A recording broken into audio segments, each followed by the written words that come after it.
Hello दोस्तों, एक Italian कहावत है कि अगर आप अपने काम से काम रखोगे तो आप 100 साल तक जियोगे। पर मुझे यह नहीं पता कि आप 100 साल तक जियोगे या नहीं जियोगे।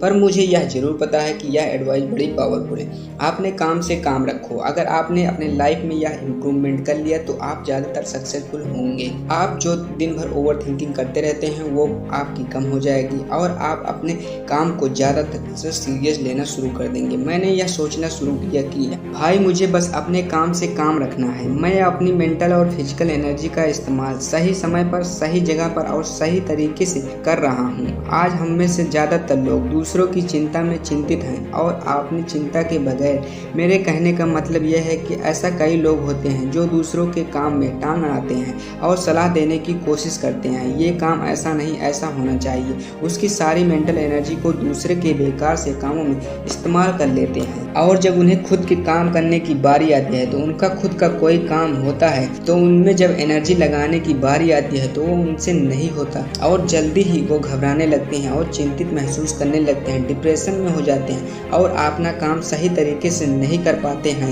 यह पूरी तरह से असफल आदमियों की निशानी है। अब ये बात आती है कि आपने काम से काम कैसे रखा जाए। यहाँ तक मुझे पता है यह दो तरीकों से किया जा सकता है जो कि मैं खुद की अपनी ज़िंदगी में इस्तेमाल करता हूँ। पहला तरीका यह है कि जब भी कोई इंसान आपको एक ऐसी बात बताता है जिसका संबंध आपसे या आपके काम से बिल्कुल भी नहीं है तो उस पर ध्यान बिल्कुल मत दीजिए। जैसा मैं आपको एक एग्जांपल देता हूँ कि आपका कोई दोस्त है जिसने आपको एक बुरी खबर सुनाई। अब उस बुरी खबर का संबंध ना तो आपसे है ना तो आपके काम से है, तो आपको वह बात वहीं पर ख़त्म कर देनी है। आपको बस इतना कहना है कि यार सुनकर अफसोस हुआ। बस आपको उससे पलटकर कोई सवाल जवाब नहीं करना है कि आपको यह पूछने की ज़रूरत नहीं है कि तुम इसके बारे में क्या सोचते हो, कैसे हुआ, कब हुआ, कहाँ हुआ।